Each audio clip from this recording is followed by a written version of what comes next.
Oregon Files podcast. First, our disclaimer. We are amateur podcasters simply for entertainment. If we misquoted or offend, it was not on purpose to do so. Also, today we're recording from our regular studio, which is attic at my house. So if you hear dogs, neighbors, cars, what have you, please disregard. Thank you and enjoy. And here's my co-host, Elliot Bowman. Thank you, Mark. Hope everyone's having a fantastic start to your new year. I hope everyone enjoyed our last episode, which seems like forever ago, but it was less than a month ago. Wild. It seems like, it was a year ago.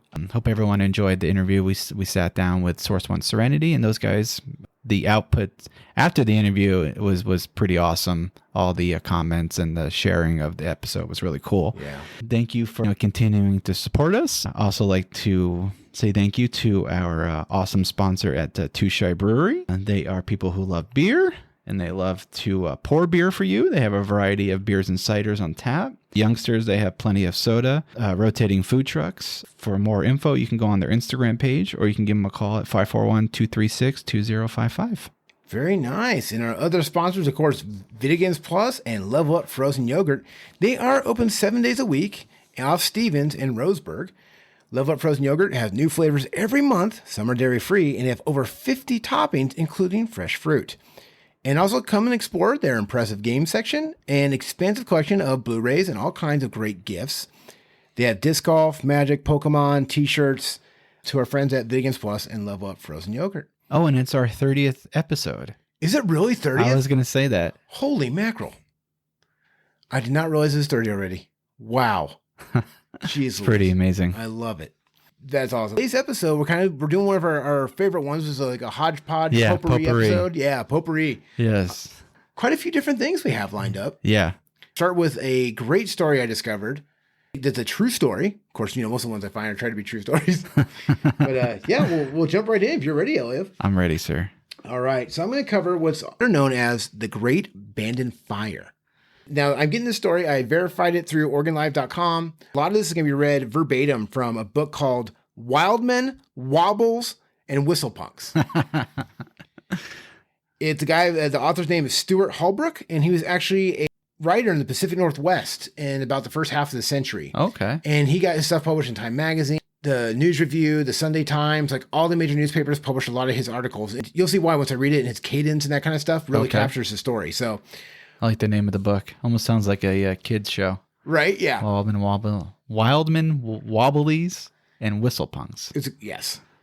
It's all stories from the Pacific Northwest. This happened, the Great Bandon Fire, just so you guys know, happened in 1936.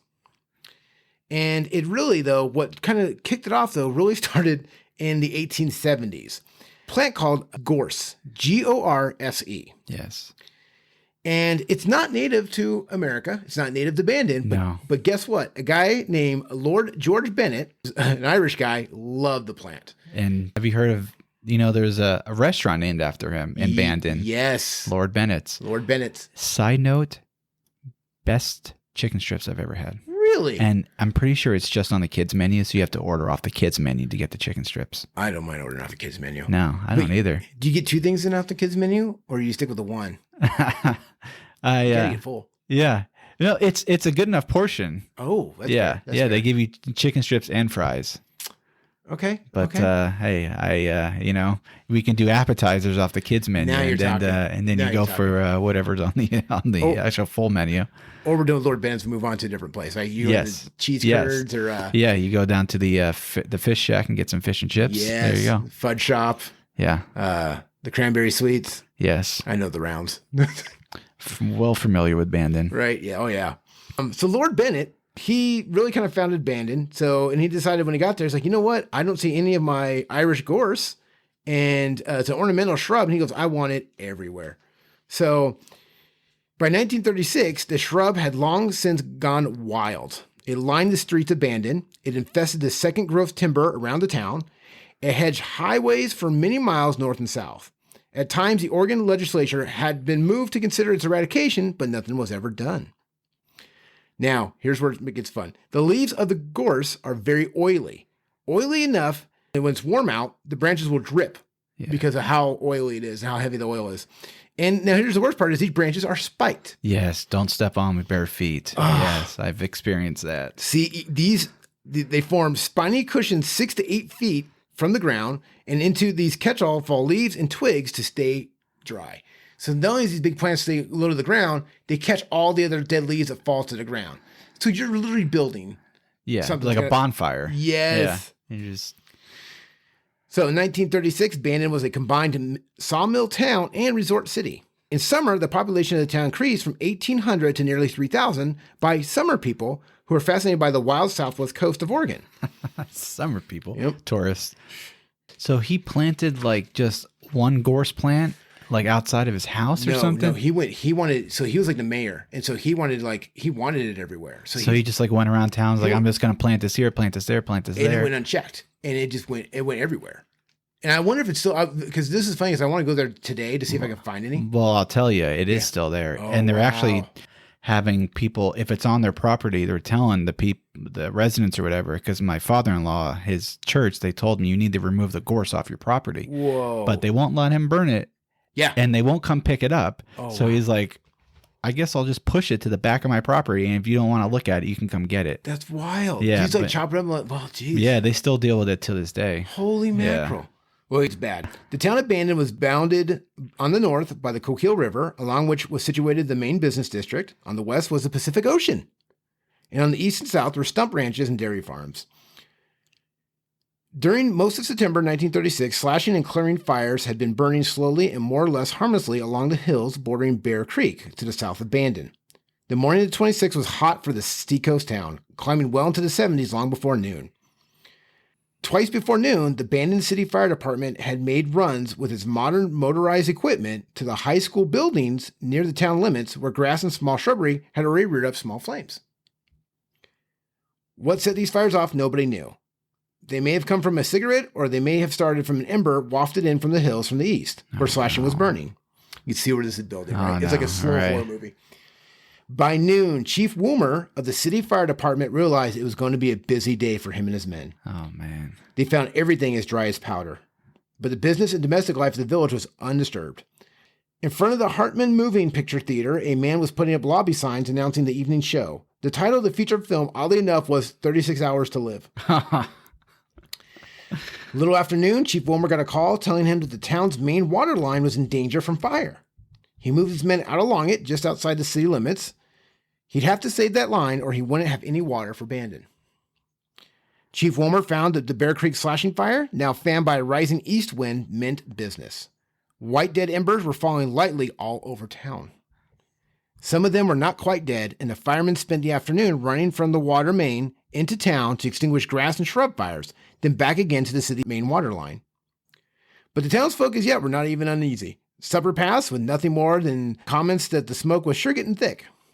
Quite suddenly, on the southeast of town, in the residential district, a single burst of flame shot up into the falling dark.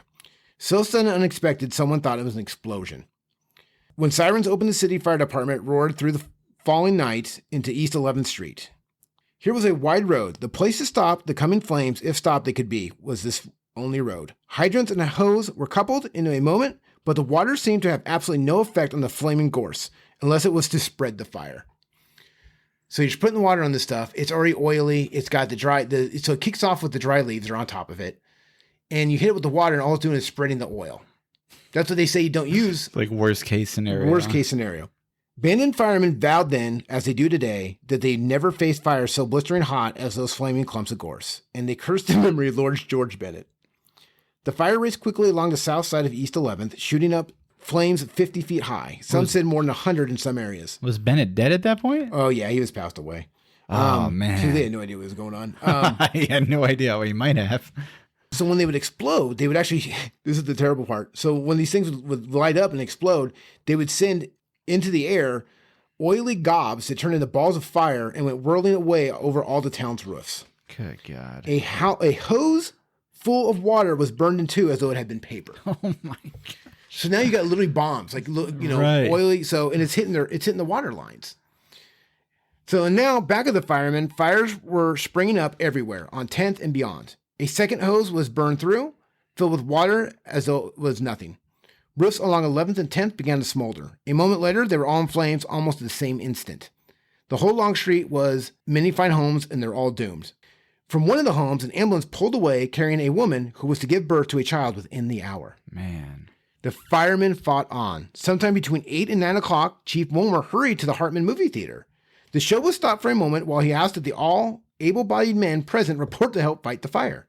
There was no panic. The women and children, as it said, a number of men who seemed to be able-bodied, remained to see how 36 Hours to Live was going to come out. The fire department was now making a sort of last stand to keep the fire from getting down into the business section. They found they were up against something that few, if any, departments had ever seen. A stray spark would fall into a green clump of gorse near a house. An instant later, the gorse was flaming higher than the house. In another instant, the house was wholly on fire. Time and again it happened. Many homes were all but surrendered with gorse, hedges of it, and those fairly exploded. It was a lot like celluloid film, like when it burns, how fast it burns and just goes up like that, and that's what the gorse was kind of like doing. So it hit the house. There's just nothing. There's nothing you could do. Right. Meanwhile, men and fire equipment had come from Myrtle Point, Coquille, and Marshfield. Chub Young and his men of the Coos Forest Fire Patrol were at the Bandon Reserve trying to save it. They kept up their battle until the fire burned their only hose away. Then they kicked their pump into the waters of the reservoir so it wouldn't be destroyed by the fire and had to go down to Bandon to help fight that. All of this was only the beginning. When the movie show finally let out 9:30, you could stand on the street in downtown Bandon and hardly know what was going on, just over the bluff where the residence section lay. There was a dull, reddish glow to be seen, but no naked fire as yet. The men of the United States Coast Guard were busy. They were standing by in the river with the lighthouse tender, so a boat, called the Rose, and trying to evacuate townspeople. It was a tough job. People, especially the old folks, seemed not to understand that they were in actual danger. So basically, this thing was coming over the hill, and this thing was spreading so fast that the other side of the town didn't realize how bad it was. Right. Not all folks made it. A Mr. and Mrs. George Williams, Coos County pioneers, died on their patch of ground. Williams at the front of their little home, and his wife was found in the woodshed burned. Jeez. There was 9 others that night who failed in their flight. At some time between 11 and midnight, the fire consumed nearly every home in the residence section. Now it swept up to the rim of the bluff overlooking the business district.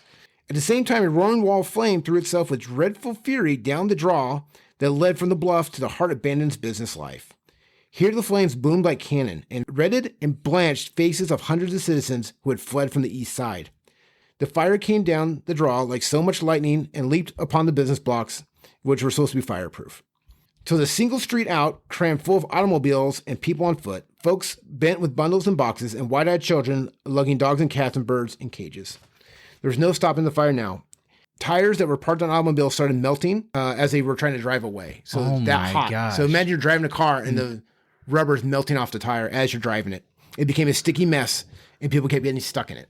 There's only 3 ways to go now. One was across the Coquille River to the sand dunes, another down to the jetty on the town side of the river, and the road to Coquille Village was said to still be open, but hot and blazing all the way. So all the roads were just, the road was open if there wasn't cars melted to the ground. The Coast Guard's Rose, the Port of Bandon's tug, and tugs from Moore Mill and Lumber Company were making trips from the burning side of the river over to the sand dunes, and presently the dunes took on the aspect of a tragic picnic. There was many who, even in a time like this, wanted to save the gadget which meant most in their lives, the automobile. In a crush of jumbled traffic, they edged their way down First Street in the direction of the jetty. The fire was right on top of them. The brave firemen covered their retreat as best they could. The fireproof banks, the stores, the city hall, and the fire station itself all went up in the inferno. This was proof of nothing but nothing was fireproof. So they thought all their stuff was going to be fireproof because that's how they built it, that kind of stuff. Nothing was saved. In the Coos and Curry Telephone Exchange building, cool but white-faced girls worked furiously at the switchboards until firemen actually kicked down the door and took them out. The rooms were chalky with smoke when they left. Oh, man. So they were just like filling the... They're making every emergency call, trying to call for backup. Down First Street moved the doomed procession of 100 or more vehicles. Here they piled onto the narrow beach along the bay, some of them in the tide. The last ones didn't get to the beach. They reached the end of the pavement, and there they remained, the cars to melt. So unless the car got onto the beach itself, it burned on because of how hot. This is all just happening in one night? This is all in one night. So imagine it's all going down. You're just being forced into the ocean at this moment. You're just being pushed back. You're just being pushed back. And if you're anywhere near some concrete, your car's going up in flames. It's so hot. Up and down First Street, the buildings lighted up, one after another. And when hundreds of people who did not cross the sand dunes got to the end of the pavement, there was nothing ahead of them but the jetty and the Pacific Ocean. Soon the jetty was swarming, and the refugees were to find the rocks within the jetty walls already were warm. So the jetty that goes out into the ocean, those big rocks are starting to get warm because of how hot it is. Red embers then beat them with a hail of fire and overhead. Carried by the strange, strong wind, went flaming pieces of board, so even whole sections of roof. So here you are, you're literally standing in the jetty in the ocean, and there's pieces of your house are being lobbed at you. Out onto the narrow beach piled hundreds of folk. The cars that they had just abandoned are now smoking, and there was driftwood on this little beach, some of it fair-sized logs, and the frantic people had no more than gotten to the shallow water of the ocean when the driftwood began to catch fire. So now you're standing in the ocean, waiting in the ocean, it's cold probably, and any wood that's by you is catching fire from these globs. It's nuts. They had to stay there or drowned, and they must have prayed that Bandon would not take long in the burning. Again and again, the driftwood logs would break into flames, and the hands of a score of women were cruelly torn by the gravel they scooped up and threw over the protective yet dangerous dry logs. So they had to scoop sand or pieces of thing to throw out to put out the fires that are happening around them. Nightmare. It is wild, right? Well, everyone's hair had been singed. As they watched this, they were watching the last stand of the fire department at the end of First Street. Hose after hose was burned away, and finally, the tires of the fire truck melted into the ground. Oh, man. It was only then that Chief Wilmer and his men quit the fight. By then, all Bandon had burned to the ground. So these firemen literally worked backwards through Bandon to save as much as they could for automobiles and people, and really fought this thing, used up all their hose, all their equipment, their truck and everything, to save as many people as they could to back them into the ocean. That is amazing, amazing work. Across the river were the other hundreds of people who had gone over in the boats. It was cold on the dunes, despite the fierce heat on the other side of the stream. Just pure panic. How'd the hoses burn? So that's just it. Because of the oil, the hot oil from the gorse, it would land on the hose because the hoses were just cloth. The fire hoses are, so it just burned right through them, like a hot knife cutting through butter. That's how hot this stuff got. Man, just holding the fire hose and. Oh, and all of a sudden you got no pressure because and you turn around, and all of a sudden the hose is gone in sections. I mean, at that point, do you laugh or just... You grab it in their hose, and we're just going to go through them all. They went through all their hoses, all their fire trucks. Throw it at the fire. The 18 miles of road to Coquille were filled with refugees and cars and afoot, but their way was well lighted by burning trees and barns and houses, plus the spectacular destruction of a large dance hall. But the great loss of life and property had been in Bandon. The business section of the town had burned in the brief space of an hour. Jeez Louise. In an hour? In an hour. The entire tragedy from the time the first fire shot up from the clump of gorse on East 11th until the last business structure was gutted was less than 5 hours. All of Bandon was gone in 5 hours. That's unbelievable. To this day, there's only 11 known dead. The total property loss in the fire ran to about $3 million, of which about half occurred in Bandon itself. Now, all great fires have their oddities. On Bandon's 11th Street, otherwise a massive ruin, stood untouched a modest bungalow, material for which could have been no more than $150. And 2 small patches of corn in the district were yellowed, but not blackened nor killed. A few yards away, the heat had been so high that it reduced metal to globs. Oh my gosh. So this is weird. So someone's little bungalow in a little corn patch, not touched. Didn't turn the popcorn? Not at all. So the corn's like, oh, hey, it got a little hot. But then like literally across the street, here's metal that was burned to a glob. Isn't that wild? That is pretty crazy. It is customary after large fires to attack a fire department. Usually it is justified. However, the Bandon Fire Department deserved more than a casual pat on the back. That fight they made on First Street, backing slowly toward the ocean while Bandon burned all the way around them. Playing water until the last hose was gone, giving a yard, holding a minute, then giving again. Until the tires of their truck melted, until men lost their hair and eyebrows.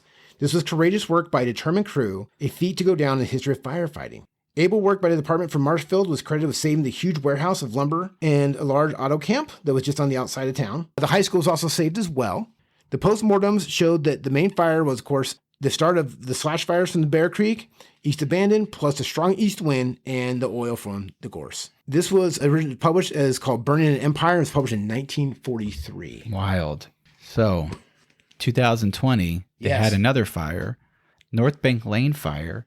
It was caused by downed power lines. Okay. Also, outside Bandon, and residents mused that the low humidity and the high winds are much like the conditions when the fire burned the town of Bandon of September 26, 1936. The fire that started up Bear Creek Road just off Highway 42 South across the river, but not far from Bear Creek. Yeah. And a couple years ago, it was basically not to the same destruction, but kind of like the same ember in the sky or whatever, the same kind of like glow in the sky. It was like similar to that night. of back in 1936 or whatever. But yeah, Crazy. it is crazy. It's crazy how fast it goes down. It's crazy. I love every time someone says something's fireproof. Like remember, like the Titanic was unsinkable. And Right. You're almost having Mother Nature. Like Right. I'll show you something. Right. And it just takes certain conditions. Yeah.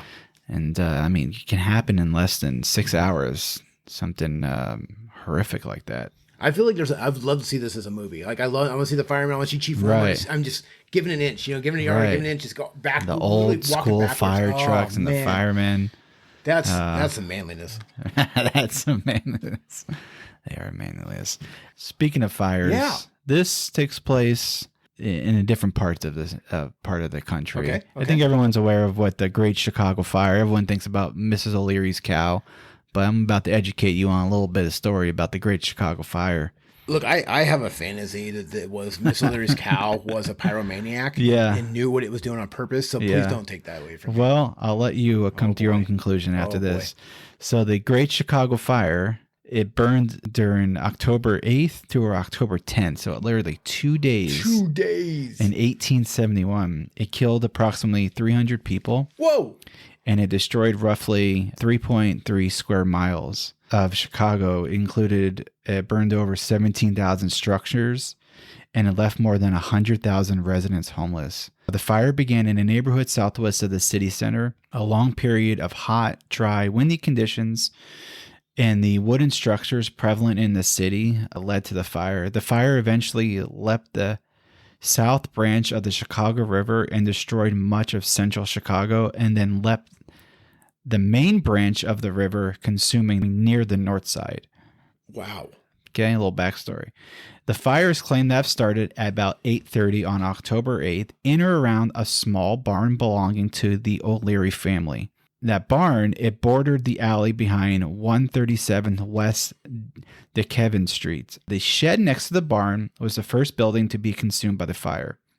Now, city officials never determined the cause of the blaze, but the rapid spread of the fire due to a long drought in the year's summer, strong winds from the southwest, and the rapid destruction of the water pumping system explained the extensive damage of the mainly wooden city structures. There's been a lot of speculation over the years, a single start to the fire. Most populars, they like to blame Mrs. O'Leary's cow, who allegedly knocked over a lantern.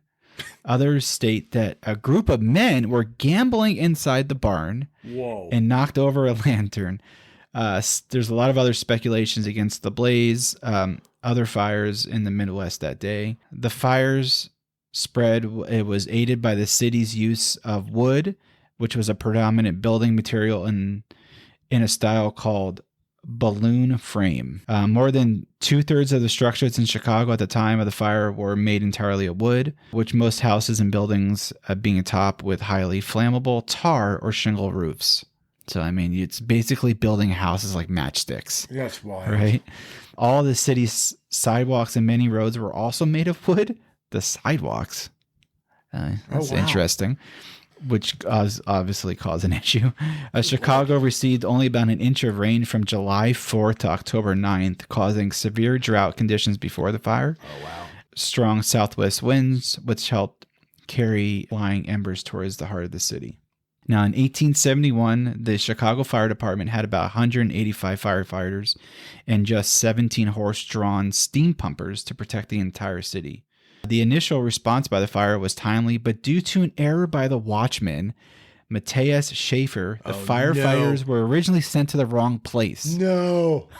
Matthias, did he get wrong street, or what did he say? Because like if he's the watchman, he goes, okay, that fire's over there. I'm going to send him in the opposite direction. Like, how does that? I have no idea. Was he like eating a sandwich? Oh. And he was just like, yeah, it's back there. Yeah. Yeah. Go due west. I think Matthias was gambling with the other guys. Yeah. An alarm sent from the area near the fire also failed to register at the courthouse where the fire watchmen were.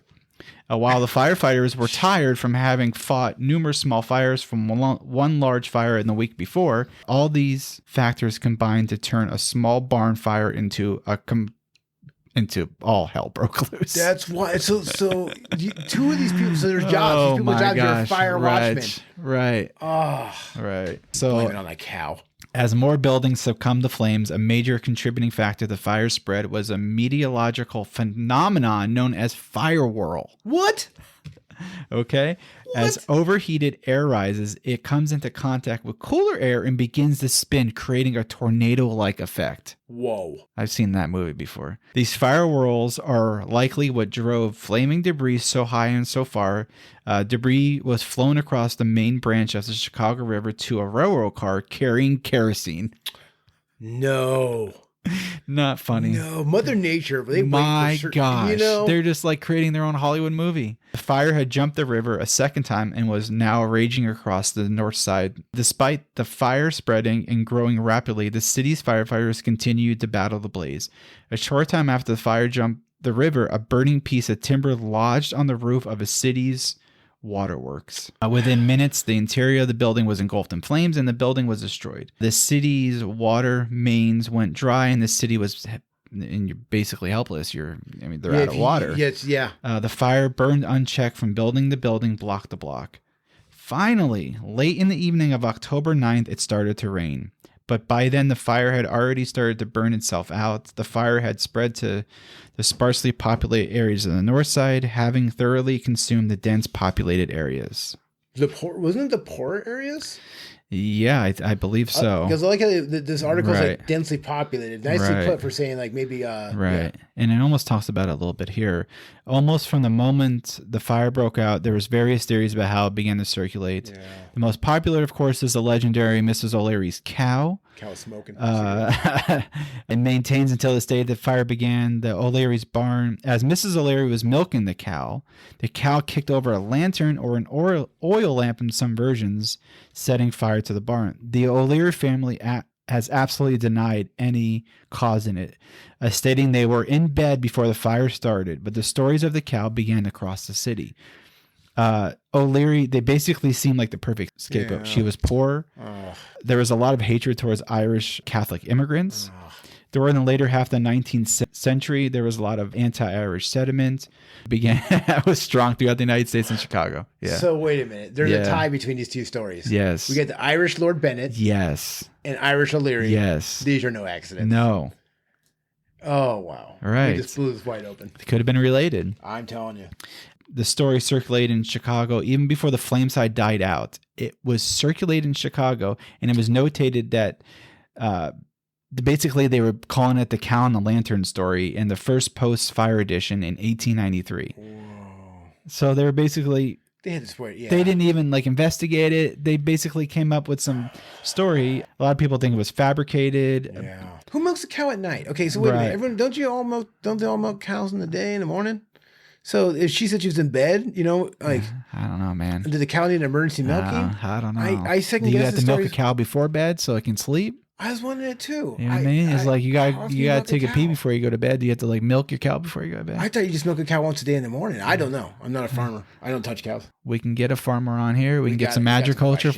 We need to get some agriculture people on here. That's the podcast. We find out the true story of what caused the Great Chicago Fire by interviewing experts. Let's see here. Although the O'Learys were never officially charged with starting the fire, the story became so engraved in local lore that Chicago City Council officially exonerated them and the cow in 1997. 97? They lived with this guilt for 100-something plus years? Yeah. Yeah. Those O'Learys. That's a family curse it is. Right. Amateur historian Richard Bales has suggested the fire started when Daniel, are you ready for this nickname? The fire started when Daniel Pegleg Sullivan, who first reported the fire, ignited hay in the barn while trying to steal milk. My gosh. You don't get nicknames anymore. You know what I mean? There's no nicknames anymore.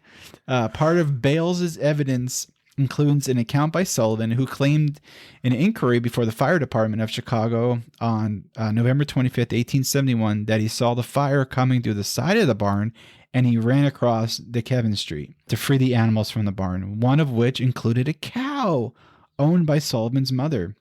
Bale's account does not have consensus. The Chicago Public Library staff criticized the account in their page on the fire. Despite this, the Chicago Council was convinced of Bale's argument and stated that the actions of Sullivan on that day should be scrutinized after the Lear's family was exonerated. So, So Peg Leg is Peg Leg Sullivan. It gets here. even better. Yes. Up to I love that he tries to put himself as a hero. Like, look, right, he's the hero. I like he describes the fires like coming around the corner. Right. Like, uh-oh. Right. There's that fire. Very suspicious. I better let these cows out.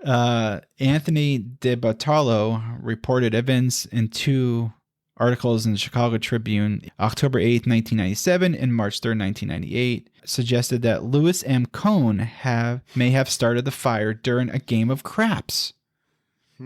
Following his death in 1942, Cohn bequeathed $35,000, which was assigned by his executors to the Medill School of Journalism at Northwestern University. The bequest was given to the school on September 28, 1944, and the dedication contained a claim by Cohn that had been present at the start of the fire. According to Cohn, on the night of the fire, he was gambling in the O'Leary's barn when one of their kids and some of the neighborhood's boys, maybe Peg Leg, when Mrs. O'Leary came out to the barn to chase them away. So she was awake. She was sleeping. It was around 9 o'clock. They knocked over a lantern, apparently, and they ran away, knocked over a lantern, and then Cohn states that he paused long enough to scoop up the money.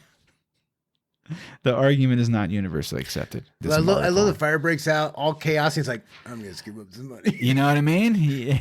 Everyone else is running away. They've run away from the fire, and he's like, has the frame of mind, be like, hey, yeah, you guys go ahead. Yeah, you guys go ahead. I know I can outrun Peg Leg. Right, I think I'll be okay. Right. I'm going to scoop up this money real quick. I'm going to fit these cows out. So they have no idea how it started. That's interesting. You're right. That's the whole I love the different angles. Is the cow. Yeah. But it could have been Peg Leg or people playing craps in the barn. That is very interesting. Why play craps why can't you just go out on the street and play craps? Why you gotta go to someone's barn? I mean, how are you gonna roll the dice and hay? Hey, I don't know. There's a hoedown joke. I don't know. I don't know what's going on.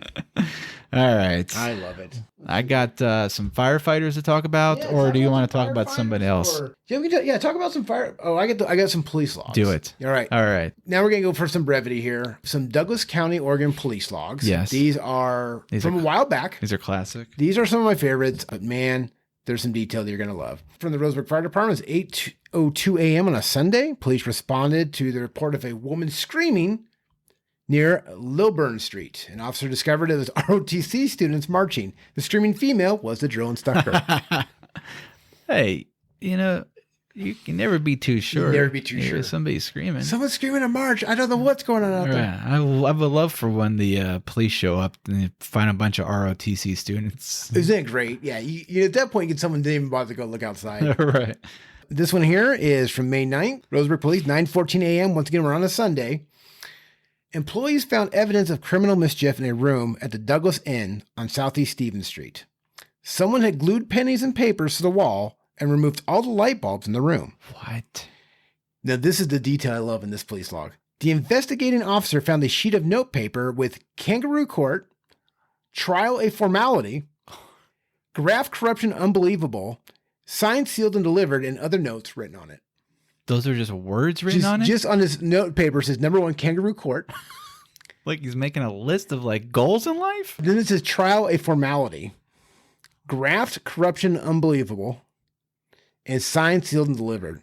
This is either somebody way too smart for us or somebody who is just way too gone. I worry He's about like a time traveler. It's got to be. And the pennies? So this police log from 1988. Really?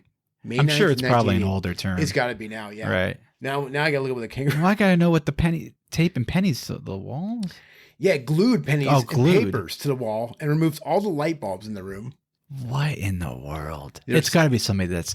It's got to be mental. I can't, I can't think of anybody besides just somebody lost their dang mind. 1988, you can't blame the fentanyl or the bath salt yet, so... Yeah, what is 1988? Yeah.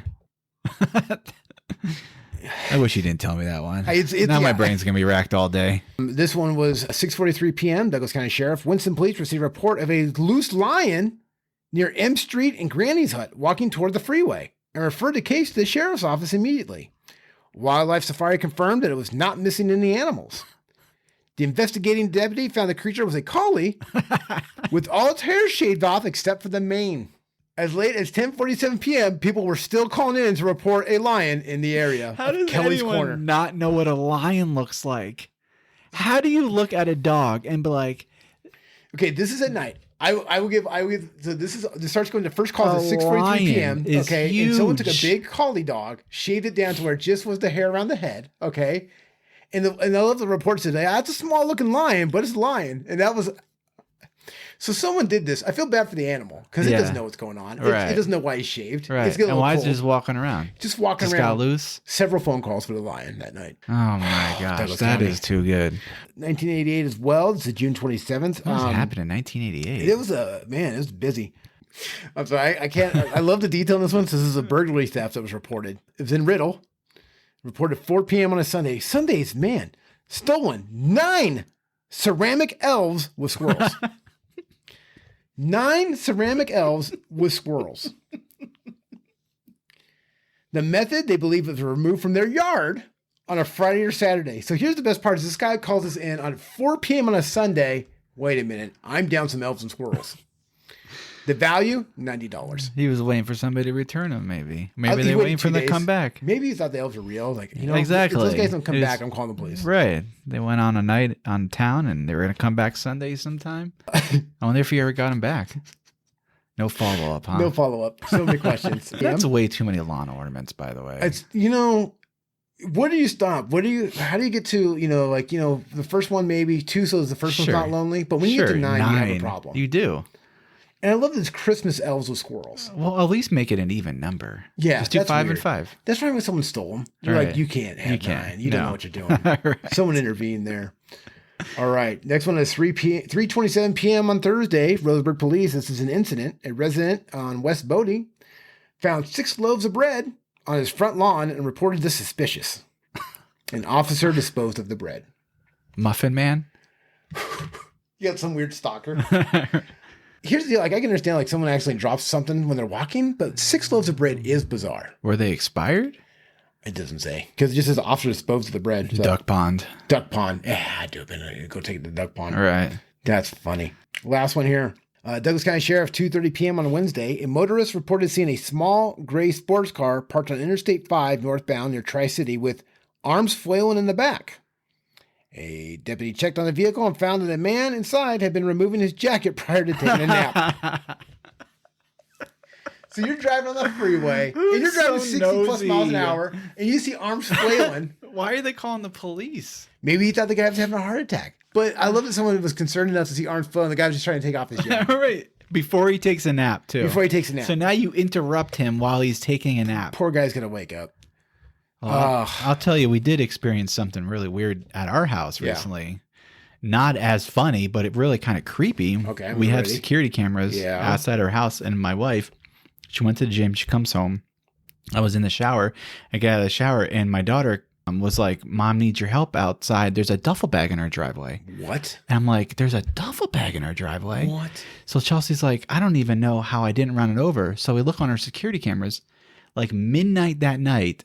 2 vagabonds, whatever you want to call them, were just like mulling up and down our street. What? Had a duffel bag, dropped it in our driveway, and then turned back around and then shone the flashlight like down our driveway. Yeah. And I have like a fake tree next to my trash can. Okay. He kicks the fake tree to see if anything's there. And then it looks like he walked up on the porch. I had like a bag of garbage I need to go out and like seeing what was like on their porch. But like, so we had to call the cops. Apparently it was a bunch of stolen electronics in a duffel bag. No way. I'm like, why did he just drop it? Oh, and it was so weird. That's messed up. If you're going to dump it. Yeah. Like, why in somebody's driveway? Like, did you want it to be found? I don't know. Why'd you steal it if you're just going to leave it somewhere? That's what I don't know. It was so odd. That's really bizarre. So odd. Yeah, it's very unnerving to like look on your security camera at like midnight and see 2 dudes like literally basically on your front porch. I don't like it. Yeah, I don't like it. Did not sleep well after that. Oh, are you kidding? Yeah. Oh, I don't like it. Yeah. So I got some Listverse is a website I go to often. Love Listverse. You actually told me about it years ago. Oh, get lost in some of those weird Yes, they do have a lot of random stuff you can find on here. But one of them was, this is in firefighters who are surely awesome. I love it already. First one is, her name is Deanne Schulman. She was the first female smoke jumper. Wow. Which is some so-called hotshot firefighters. Okay. They're trained to fight fires in remote areas with little logistical support. They're considered some of the most elite units in the country, and they've been referred to Special Forces of Firefighting. Deanne Schulman officially became a rookie smoke jumper in 1981, 40 years after the very first experimental smoke jumper launched himself into a fire in 1971. She passed a rigorous selection course, but she was washed out of training because she failed to meet the height and weight requirements at the time. She basically transcended the stereotypes of women in male-dominant professions. As of 2003, there are more than 400 smoke jumpers, with 27 being women. As the number continues to rise, she was basically credited with overcoming impossible odds to prove that women are just capable as men counter. That's cool. Yeah, this next guy's named Stuart Rusa. Yeah. He's responsible for moon trees. Okay, never knew what moon trees were. I didn't either. Stuart, like any other astronaut, he was a risk-seeking type of guy. He became an astronaut. He served in the Forest Service as a smoke jumper. He fought fires in California and Oregon. Wow. Rusa then served in the Air Force, and he was a test pilot before going into NASA. In 1971, to pay homage to his former life as a smoke jumper, he carried a number of different tree seeds into orbit aboard the Kitty Hawk for the Apollo 14 mission to the moon. Though he didn't plant the seeds on the moon, they did survive rigors of space and are sprouting high near Kennedy Space Center today. Second-generation moon trees were also planted near the tomb of the unknown soldier in Arlington National Cemetery. He passed away in 1994, and moon trees are symbols that represent the extraordinary gallantry of those involved in the mission landing on the moon. That guy's got a story. I mean, that is cool. He's got everything on his list. Right. Jeez. All I've done is work like 3 companies. Right. Wow. This next gentleman, his name is Bill Heenan. He got praise from many of the wide receivers of the Chicago Bears after he saved the life of a child with a one-arm snag as a girl jumped out of a 6-story window in 1996. It was a 10-story apartment. It was going up in flames. Heenan was 5 stories high on one of the apartment's ladder trucks. He positioned himself near a window as he saw an 8-year-old girl emerge from the thick black smoke. She leaped near Heenan, but to the side of the ladder. He later stated in an interview that he simply stuck out his arm and hoped he could reach the girl. He caught the girl. She was 36 pounds. He caught her with one arm and slowly lowered her to safety.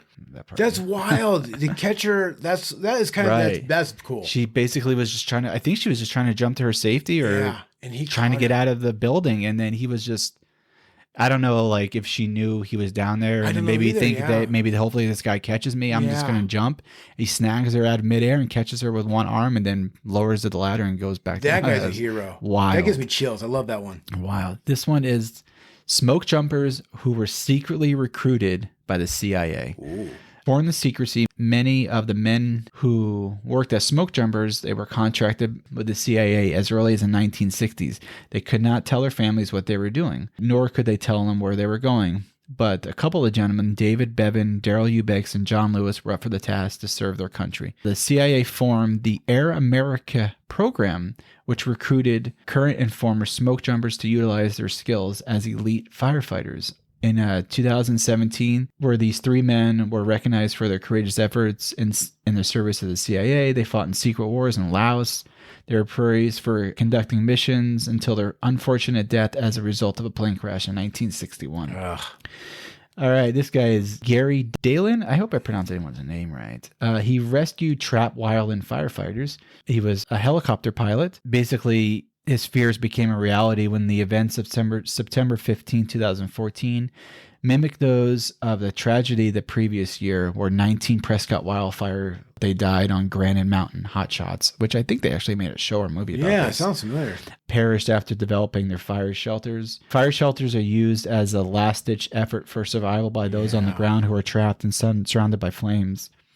After receiving the call on September 14th at the fire base, Dallin received coordinates to what be later known as the Fire King in Arizona. He expected they'd be only flying for minutes to drop in and drop much water needed to suppress the flames. After flying to what seemed like forever, he eventually saw the faint silver fire shelters deployed on the ground. He radioed the fire captain in hopes they could hear him, and miraculously they did. Dallin knew his bucket of water would only be able to stop about 30 meters wall of flames approaching the 12 men.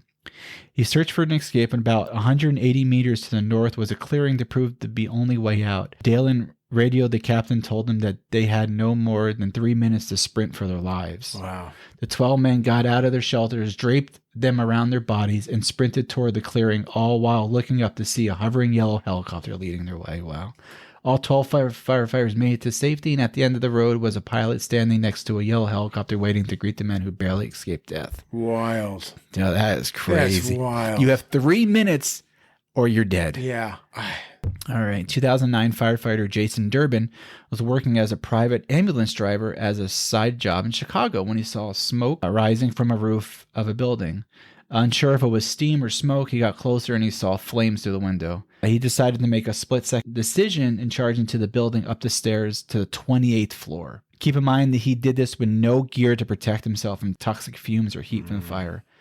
All along the way, he ran into a man carrying a baby. The man thought his neighbor might be in trouble. Durbin approached the door. He took a few deep breaths, crawled as fast as he could while searching for the missing woman inside. He ends up kneeing her. Yeah. He picked her up, threw her over his shoulder, and scampered all the way down the 28th flight of stairs. What? I mean, that is crazy, guy's a hero. man. That's awesome. He ended up winning. He got a Firehouse Heroism Award in 2010. Yeah. I mean, that is pretty great. He was an ambulance driver. Yeah. He had no gear on. He saw flames. That's wild. He was like, I got to go save somebody. And I mean, that's just crazy, man. I love to hear. That's wild. This gentleman is Peter DeMontru. He's a New York City firefighter. He responded to a call of structure fire in Brooklyn in 2010. Fire was so bad that the sensor indicating the amount of heat the fire was circulating started to melt against his protective suits. He heard a man screaming near a window, but couldn't find a route to get to him. With each footstep through zero visibility, that the heat became more intense. He crawled on his hands and knees through the kitchen. He saw the man hanging half his body out the window trying to get a breath of air. Ugh. He grabbed the man.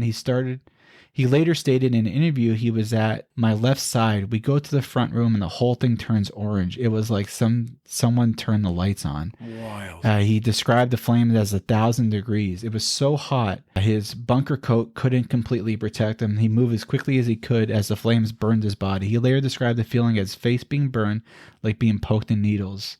He got the man to the window onto the ladder and immediately got an ambulance to rush him to the hospital.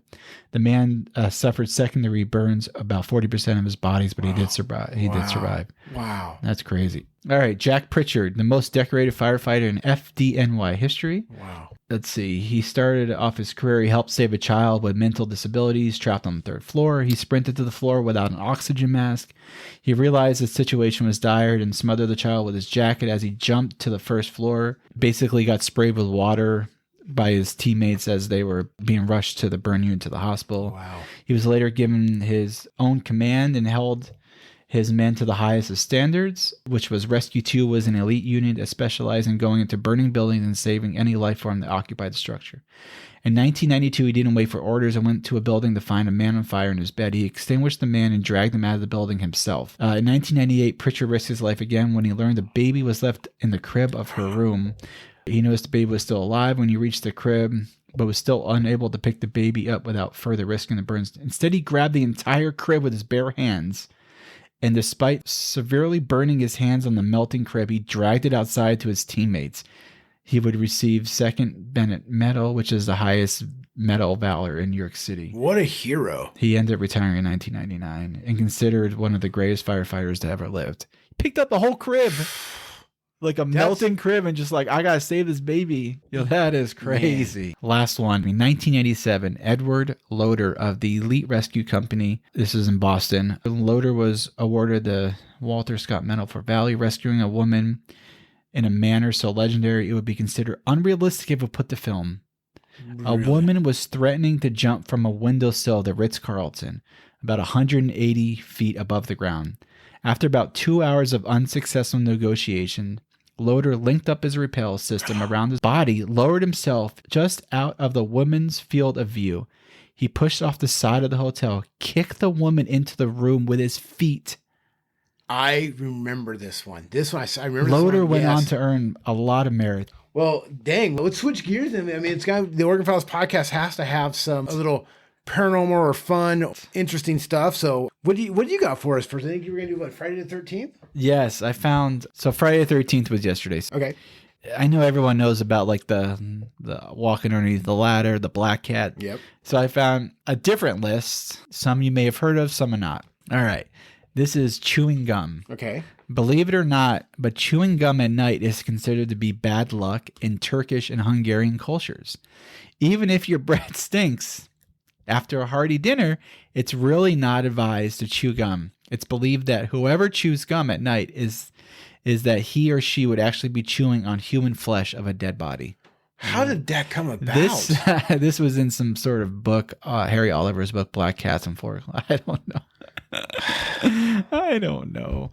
Wow. This one's pretty common. The world's opinion has been mixed about black cats. Prehistorically, the fear of cats began when their human ancestors had a problem with cats, which were a lot bigger size. Yeah. Saber-toothed cats and such. Yeah. They had a fear of cats that they were not at the top of the food chain. Therefore, the distrust of cats were originated. I don't trust them cats. However, in the Middle Ages, a black cat was a sign that death was coming.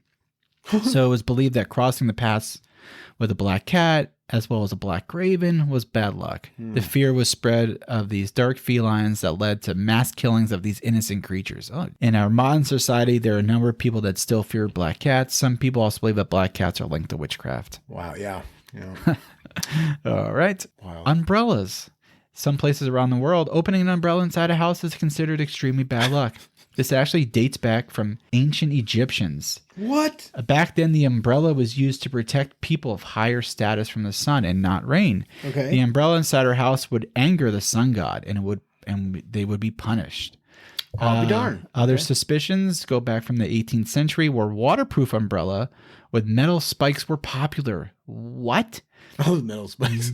Opening such an umbrella would cause people to be harmed. Well, that makes sense. Yeah. It's also believed that if the weather showed that it would rain on a specific day and you took your umbrella with you, then it will not rain. But if you leave your umbrella back home, it would actually rain.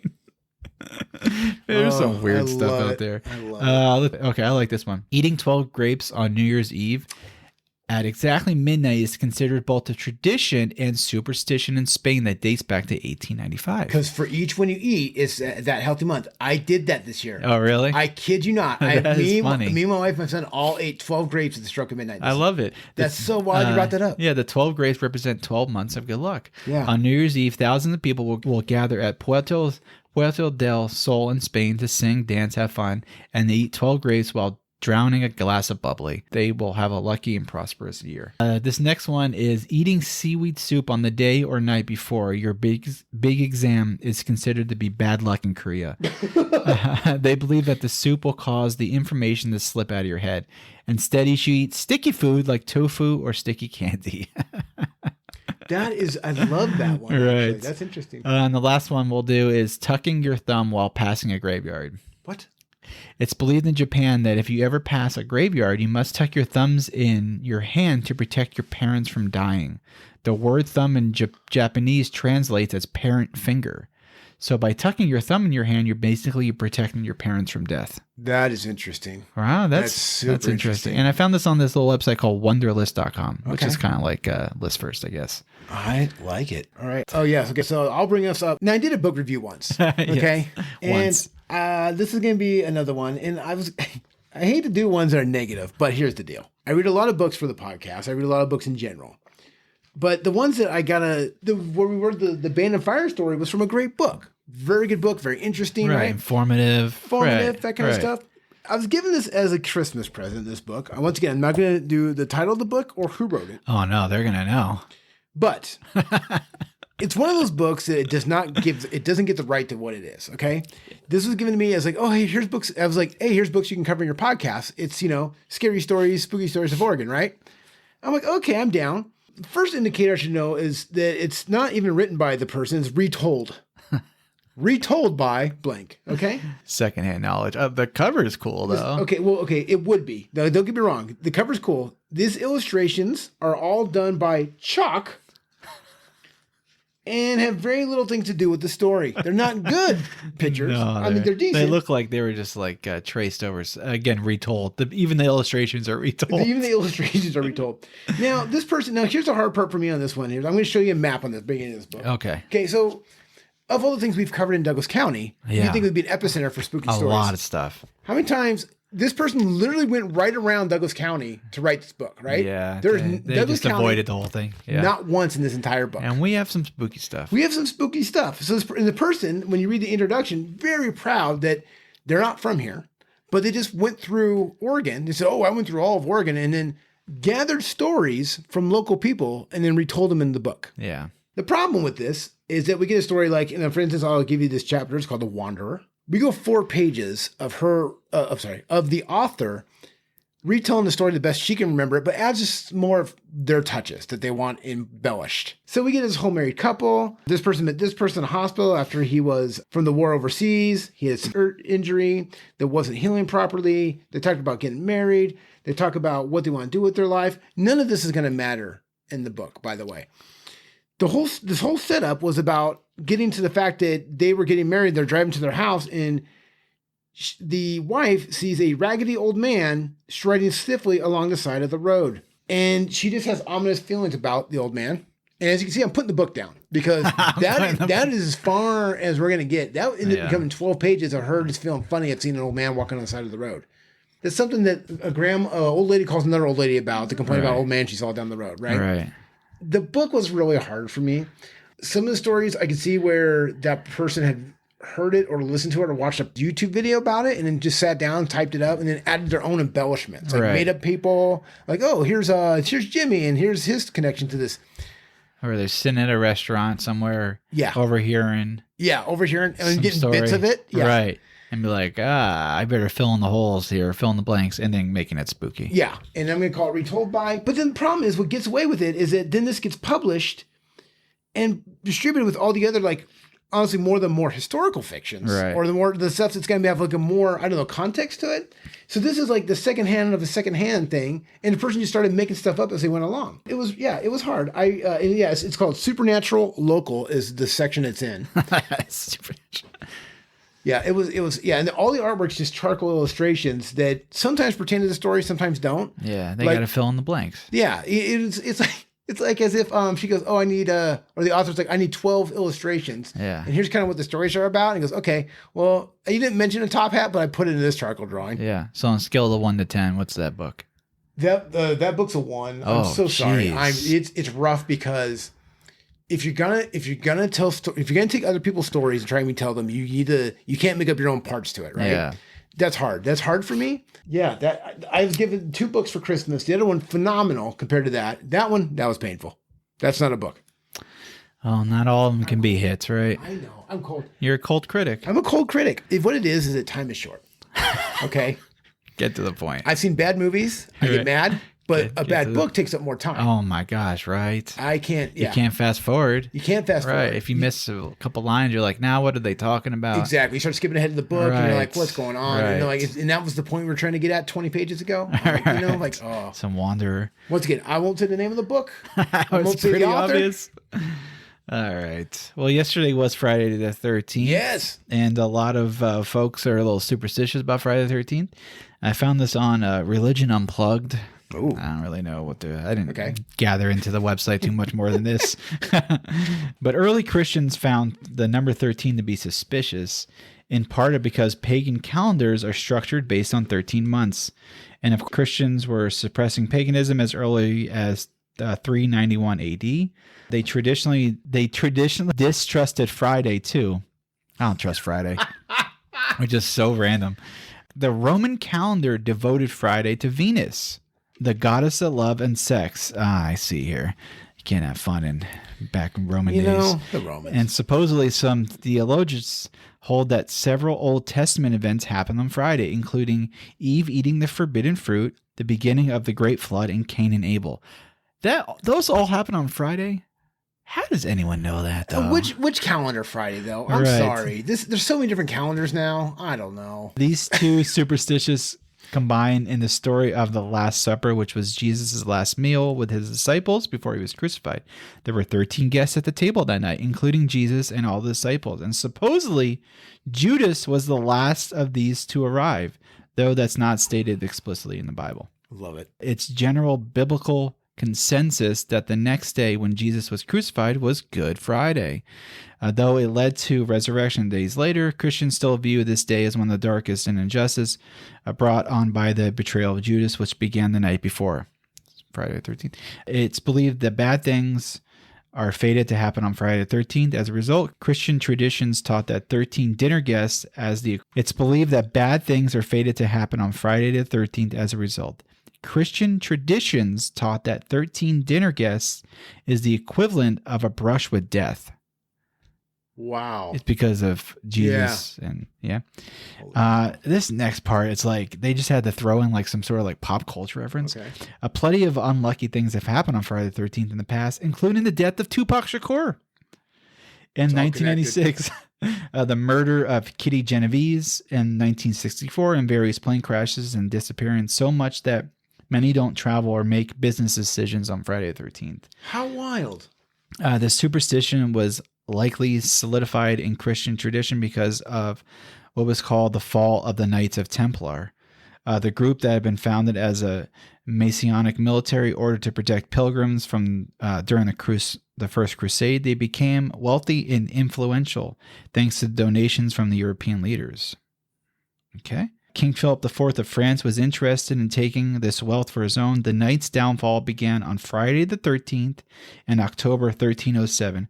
Over 600 knights were arrested and charged with crimes they did not commit, and it was viewed as the end of the powerful Christian group and a powerful marker of corruption and injustice. Wow. So I don't know. You can really little stories of Friday the 13th. I know. You can pick any calendar Exactly. day. Yeah. Exactly. That's funny. Exactly. Ugh. Now that is what you call a potpourri episode. We went everywhere. There you go, man. We were around the globe. It was local. It was Yes, hot. there you go. It was hot.